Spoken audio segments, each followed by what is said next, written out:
السلام علیکم ورحمۃ اللہ وبرکاتہ۔ ہم حاضر ہیں آپ کی خدمت میں ایک نئے سبق کے ساتھ۔ امید ہے قرآن مجید میں 30ویں پارے کی ہر صورت آپ بہترین طریقے سے پڑھ رہے ہوں گے اور سیکھ رہے ہوں گے۔ اللہ پاک آپ کے اور میرے حافظے میں مزید اضافہ فرمائے تاکہ ہم قرآن مجید کو صحیح طریقے سے پڑھ سکیں اور سمجھ سکیں۔ ہم آتے ہیں اپنے سبق کی طرف۔ سورۃ بلد آج پڑھنی ہم نے۔ اعوذ باللہ من الشیطان الرجیم، بسم اللہ الرحمن الرحیم۔ سورۃ البلد مکیہ۔ لا اقسم بہذا البلد، یہاں بھی قلقلہ ہو رہا ہے، یہاں بھی قلقلہ ہو رہا ہے۔ قلقلہ کن کن الفاظ پہ ہوتا ہے؟ حروف قلقلہ کتنے ہیں؟ آئیں بورڈ پہ دیکھتے ہیں۔ حروف قلقلہ 5 ہیں: قاف، طا، با، جیم، دال۔ یہ حروف قلقلہ ہیں۔ جب کبھی ان حروف کے اوپر جزم آ جائے، اس کو ساکن کہتے ہیں یا جزم کہتے ہیں، جب کبھی ان حروف پہ جزم آ جائے تو ان حروف کے اوپر قلقلہ یعنی کہ جھٹکے کی کیفیت پیدا ہوتی ہے۔ قلقلہ کا مطلب ہے کھڑکھڑانا، جھٹکٹانا، اس قسم کا مطلب ہے۔ تو جیسے اب قاف پہ ساکن آ گیا، قاف ان حروف میں شامل ہے۔ دال پہ ساکن آیا ہے، دال وقف کی حالت میں، تو دال ان حروف میں شامل ہے۔ قلقلہ کیسے ہوگا؟ لا اقسم بہذا البلد وانت حل بہذا البلد۔ ہا کی الفاظ ہا بولنا ہے، ہا نہیں بولنا، یہ ہا نہیں ہے، یہ البتہ ہا ہے۔ وانت حل بہذا البلد ووالد وما ولد۔ یہاں پہ ادغام ہو رہا ہے، یعنی کہ ادغام غنے کے ساتھ، تو یہاں پہ غنہ ہوگا ووالد وما ولد۔ لقد خلقنا الانسان فی کبد۔ یہاں پہ بھی قلقلہ ہو رہا ہے کیونکہ دال حروف قلقلہ میں سے ہے۔ پھر قاف پہ قلقلہ، یہاں پہ اخفا کا قاعدہ ہو رہا ہے۔ آج انشاءاللہ ہم اس کو پھر تفصیل سے سیکھیں گے۔ اور دال کو وقف کی وجہ سے جب ہم ساکن کریں گے تو یہاں بھی قلقلہ ہوگا۔ کیسے؟ فی کبد۔ ایحسب، ہا کا مخرج پہ دھیان دیں اور اس کو سیکھیں۔ ایحسب ان لن یقدر علیہ احد۔ ٹھیک ہے، ان لن یقدر۔ اب اس دو الفاظ میں قاعدے بھی دو ہیں۔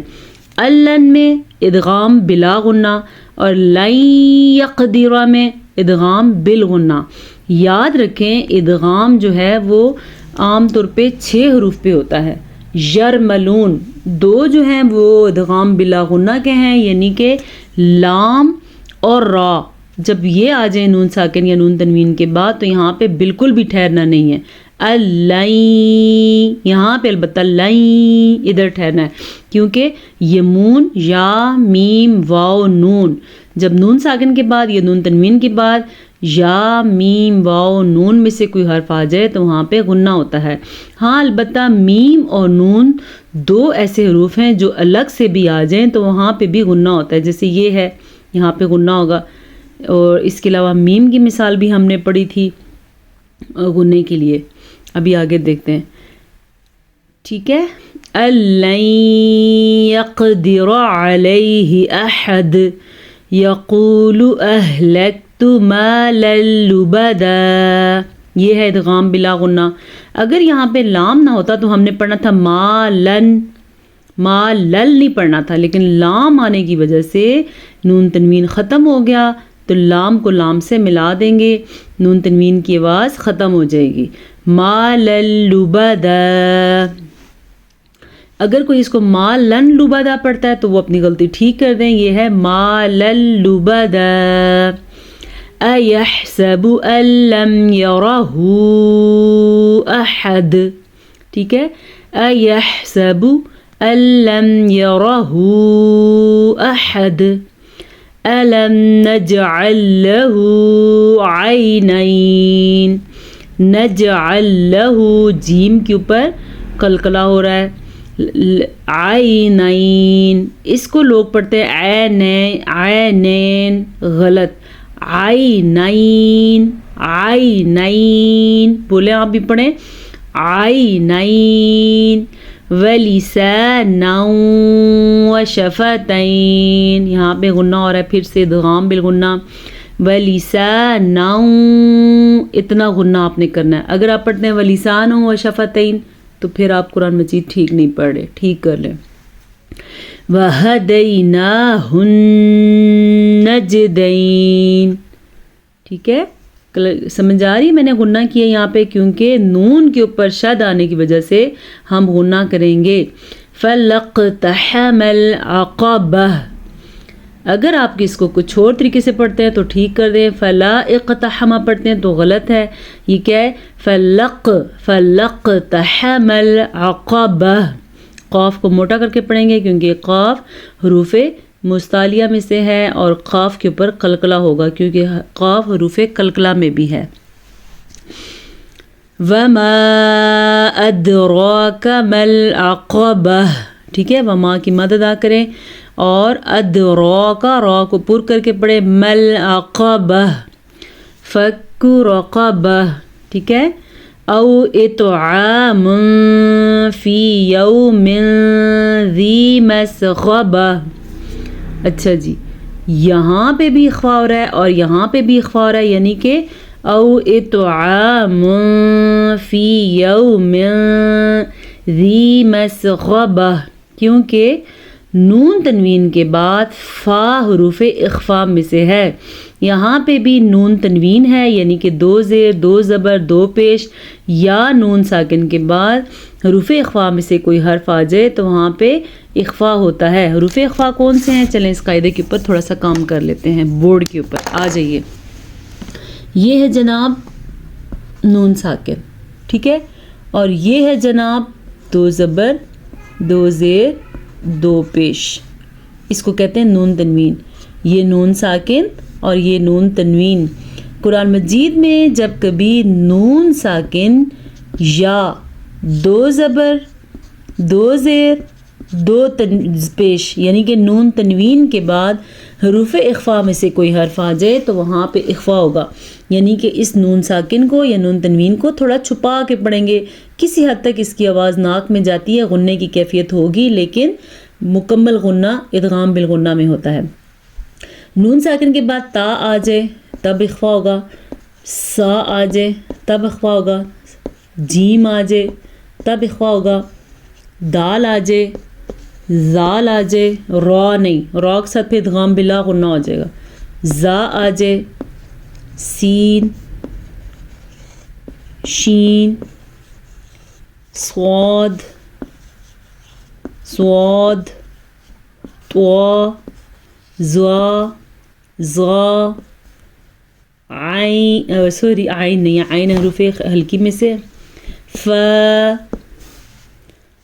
قاف، کیف، یہ ٹوٹل 15 حروف ہیں، ان حروف کے ساتھ اخفا ہوتا ہے۔ اگر نون ساکن کے بعد یا نون تنوین کے بعد حروف اخفا میں سے کوئی حرف آ جائے تو اس نون ساکن اور نون تنوین کو چھپا کے پڑھیں گے۔ کیسے چھپا کے پڑھیں گے؟ جیسا کہ یہاں پہ یومن ذی مسغبہ نہیں پڑھا، ہم نے تھوڑا سا چھپایا، ہم نے کہا یوم اطعام من، ہم نے نہیں پڑھا، ہم نے پڑھا م یتیم، اس کو کہتے ہیں اخفا۔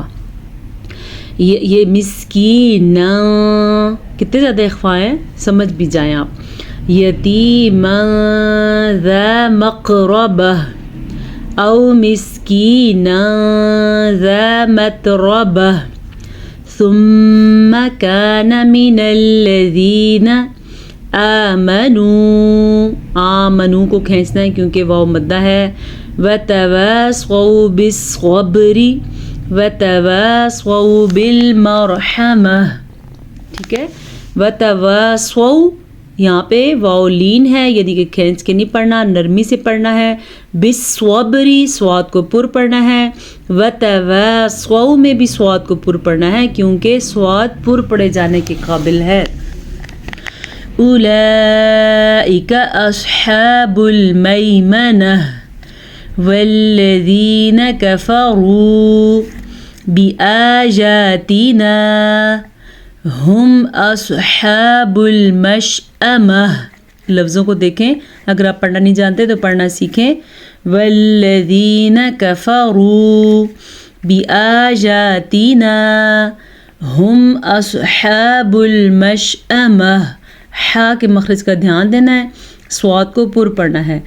علیہم نار مؤصدہ، نار مؤصدہ. یہاں پہ ادغام بالغنہ کا قاعدہ ہو رہا ہے.